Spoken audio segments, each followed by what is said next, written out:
అందరికీ నమస్కారం. Welcome back to my channel. అందరికీ 2022 మే 19 గుర్తుండే ఉంటుంది. అదేమిటంటే అనంతబాబు తన దగ్గర 6 సంవత్సరాలుగా పనిచేస్తున్నటువంటి డ్రైవర్ సుబ్రహ్మణ్యాన్ని చంపి డోర్ డెలివరీ చేసి అంటే డైరెక్ట్‌గా ఇంటికి తీసుకొచ్చేసి వెళ్ళిపోవటం జరిగింది. దాంట్లోనే ఆహ్, ఇన్వెస్టిగేషన్ వైఎస్ఆర్‌సీపీ పెట్టింది. ఆయన్ని అరెస్ట్ చేసింది. రాజకీయ ఒత్తిళ్ళకి మళ్ళా ఆయన బయటికి రావడం జరిగింది. రాజకీయ ఒత్తిళ్ళే కాదు, ఇందులోని కులపరమైన ఒత్తిళ్ళు కూడా ఉన్నాయి. కులపరమైన ఒత్తిళ్ళు ఏమిటంటే నేను నేను చెప్తున్నట్టుగా చూడండి. ఈ కుల సంఘాలు 2 రకాలు. ఒకటి కులం కోసమే పనిచేసే వాళ్ళే ఉంటారు. 2 రాజకీయ లబ్ధి కోసం రాజకీయ నాయకుల చుట్టూ తిరుగుతూ వారి చుట్టూ ఉన్న మనుషుల్ని ఎగదోస్తూ వేరే కులాల మీద లేకపోతే వేరే విషయాల మీద తోస్తూ ఒక బ్యాచ్ తిరుగుద్ది. ఆ బ్యాచ్ అలాంటి బ్యాచ్‌లో ఈయన దళితుడు కాబట్టి మరి నేనేం చెప్పాను, అన్ని కులాల్లో ఇలాంటి బ్యాచ్ ఉంటదని చెప్పినప్పుడు మరి దళితుల్లో కూడా అలాంటి బ్యాచ్ ఎందుకు ఉండదు? దళిత సంఘాల్లో కూడా ఇలాంటి ఒక బ్యాచ్ ఉంది. అది వైఎస్ఆర్‌సీపీ దగ్గర పనిచేస్తుంది. వాళ్ళు బయటకొచ్చి హెజిటేషన్ చేయటంతో ఆయన గారు బయటకొచ్చి అడ్డగోలుగా తిరిగి, అది కూడా జగన్ గారి దగ్గరే తిరిగి ఎమ్మెల్సీగా ఇప్పటికీ పనిచేస్తూ మంచివాడు అని బిరుదిప్పించుకున్నాడు జగన్ నుంచి. కానీ 2024 కూటమి ప్రభుత్వం వచ్చిన తర్వాత మొత్తం ప్లేట్ తిరిగిపోయింది. ఏమిటి? మళ్ళీ ఈ కేసు మీద రీఓపెన్ చేసి ఎక్కడైతే ఏమైతే చేయలేదో, ఇన్వెస్టిగేషన్స్ ప్రాపర్ రూట్లో చేయలేదు, ఆ ప్రాపర్ రూట్స్లో చేసి దీనికి మెయిన్‌గానే ఉప్పాళ్ళ సుబ్బారావు గారు అనే లాయర్ గారు కూడా సహకారం అందించడం ఆ సుబ్రహ్మణ్యం ఫ్యామిలీకి చేయడంతోనే మన హైకోర్టుకి ఒక సిట్‌ని ఇవ్వడం జరిగింది. అందులోని ఈ అనంతబాబే కాదు, ట్విస్ట్ ఏంటంటే అనంతబాబు భార్య కూడానే, ఆవిడ పేరు వచ్చేసి లక్ష్మీ దుర్గ, ఆవిడ కూడా ఇందులో ఉంది. ఇంకా పూర్తి విషయానికి వస్తే ఈ అనంతబాబు లక్ష్మీ దుర్గ దగ్గర 6 సంవత్సరాల పాటు డ్రైవర్గా పనిచేస్తూ 50,000 అప్పు తీసుకుని 50,000 అప్పు తీసుకున్న దాంట్లో 30,000 తిరిగి చెల్లించిన తర్వాత ఇంకో 20,000 ఇవ్వాలని చెప్పేసి ఈ సుబ్రహ్మణ్యాన్ని బెదిరింపటం మొదలుపెట్టాడు.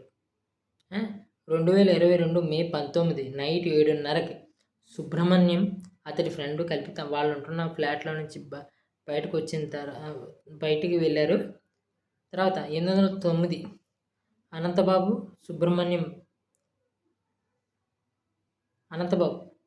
సుబ్రహ్మణ్యం ఫాదర్కి కాల్ చేసి 20,000 మీ అబ్బాయి ఇవ్వాలి, ఇవ్వని పక్షంలోనే ఊరుకోము, అతన్ని చంపు తీరుతామని బెదిరించడం జరిగింది. అనంతబాబు అదే రోజు అనంతబాబుది బర్త్డే కూడా. బర్త్డే అవడుతుందని వీళ్ళు ఒక అపార్ట్మెంట్లో భార్య భర్త కలిపి సెలబ్రేట్ చేసుకుంటున్నారు. అదే సమయంలో కరెక్ట్గా 10:15 నుంచి 10:10:30 మధ్యన వీళ్ళు ఏ ఫ్లాట్లో అయితే ఏ బిల్డింగ్లో అయితే ఉంటున్నారో దానికి కొంచెం దూరంలో ఉన్న ఒక స్కూల్లో ఫ్రెండ్స్తో కలిపి పార్టీలు జరుపుకుంటున్నాడు సుబ్రహ్మణ్యం. ఈ విషయం తెలుసుకుని వెంటనే వచ్చి తీసుకెళ్ళిపోయి ఏం చేసి డోర్ డెలివరీ చేసేసాడు శుభ్రంగా. అయితే ఇక్కడ ట్విస్ట్ ఏమిటి? ఆ ఫ్లాట్లోనే హత్య జరిగినట్టుగా చెప్తున్నారు. వాచ్మ్యాన్ కూతుర్ని ఈ లక్ష్మీ దుర్గ ఏదైనా ఒక లావుపాటి కర్రని ఇవ్వమని చెప్పడం, వాళ్ళ దగ్గర అలాంటి కర్ర ఏమీ లేదనడం, ఏదన్నా కర్ర కావాలని చెప్పి తీసుకెళ్ళటం, అదొకటైతే. 2022లో అప్పటి పోలీసులకి ఈవిడిచ్చిన వాంగ్మూలం ఏంటంటే, నేను అక్కడ లేను, నాకు ఏదో హాస్పిటల్లో ప్రాబ్లం ఉండటం వల్ల వెళ్ళి జాయిన్ అయ్యాను. జాయిన్ అవ్వడంతోనే నేను అక్కడ చికిత్స చేయించుకుంటున్నానని చెప్తే, అక్కడ సీసీటీవీ ఫుటేజ్ చెక్ చేస్తే అక్కడ ఆవిడ లేదు. కానీ ఎక్కడైతే ఈ బిల్డింగ్లో వీళ్ళు బర్త్డేలు చేసుకున్నారో అక్కడ శుభ్రంగా బయటికి వెళ్తున్నట్టు, లోపలికి వెళ్తున్నట్టు, కారులో ఎక్కుతున్నట్టు అన్నట్లకి సీసీటీవీ ఫుటేజ్ ఉంది. అడ్డంగా దొరికిన తర్వాత ఇప్పుడు పరారీలో ఉంది. అయితే ఇక్కడ ఎవరిని అనంతబాబు ఏం చేశాడు, సుబ్రహ్మణ్యం ఫ్యామిలీకి ఫోన్ చేసి నాగమల్లి తోట దగ్గర మీ అబ్బాయికి యాక్సిడెంట్ జరిగిందని చెప్తే అక్కడికెళ్ళి చెక్ చేస్తే అక్కడ యాక్సిడెంట్‌కి సంబంధించిన ఎటువంటి ఆనవాళ్ళు కూడా లేవు. అయితేని బృందావనం అనే కాలనీలో ఒక చీకటి ప్రాంతంలోకి ఈ అనంతబాబు కారు వెళ్ళినట్టు గమనించాం. ఆ రోజు రాత్రంతా పూర్తయిపోయింది. ఉదయం ఇంటికి బాడీని తీసుకొచ్చేసి ఇచ్చేసి నీకు ఒక 2,00,000 ఇచ్చేస్తాం. దీన్ని నోరు మూసుకొని కూర్చోండి. ఎట్టి పరిస్థితుల్లోని ఎవరికీ చెప్పకండి అంటే వాళ్ళు తిరగబడి కేసు పెడితే అప్పుడు అన్యాయం తప్పకుండా అన్యాయం జరగ్గా ఇప్పుడు న్యాయం జరుగుతుంది. న్యాయం దిశగా ఈ కేసు వెళ్తుంది. ఈ హైకోర్టు ఏమంటుందో అనేది మనం చూడాలి.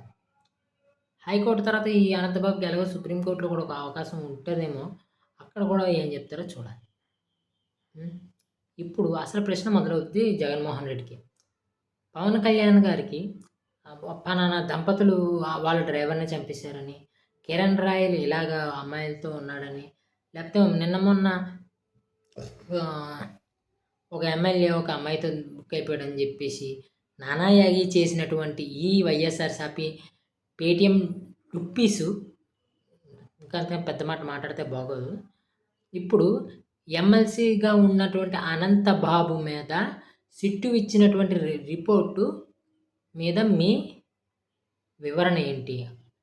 ఆ వివరణ ఇవ్వలేకైనా నిన్న మీరు బడ్జెట్ సమావేశం పెట్టి ఎక్కడెక్కడికో తిప్పి టీటీడీ లడ్డు అని చెప్పి దాన్ని హెరిటేజ్‌కి లింక్ ఎట్టి, హెరిటేజ్ నుంచి టీడీపీకి లింక్ ఎట్టి టీడీపీయే చేసిందని చెప్పారు. ఇదంతా అంబటి రాంబాబు గారు కూడా ఇప్పుడు వచ్చేసి ప్రెస్ మీట్లు పెట్టి నానా యాగీలు చేస్తున్నారు. ఇదంతా ఈ ఎమ్మెల్సీ అనంతబాబు కేసుని బయటకు అవ్వకుండా, ఈ లడ్డూ కేసుని ప్రజల్లోకి మరింత షైన్ అప్ అవ్వకుండా చూసుకునే ప్రక్రియలో మీరు నిన్న 3 గంటలు మా బుర్ర తిన్నారని మేము భావిస్తూ, ఇప్పుడు జగన్ గారు ఎమ్మెల్సీ అనంతబాబుని తన పదవిలోంచి తొలగించి అసెంబ్లీకి వచ్చి పెట్టి తొలగించి తన పార్టీలో నుంచి కూడా తీస్తాడా లేదా, ఎంత చిత్తశుద్ధి ఉన్నదే జగన్మోహన్ రెడ్డి గారికి అనేది మాకు చూపించాలి ఆంధ్రప్రదేశ్ ప్రజలకి. నా వీడియో కనుక నచ్చితే లైక్ చేసి, షేర్ చేసి, సబ్స్క్రైబ్ చేసుకోండి. Thank you.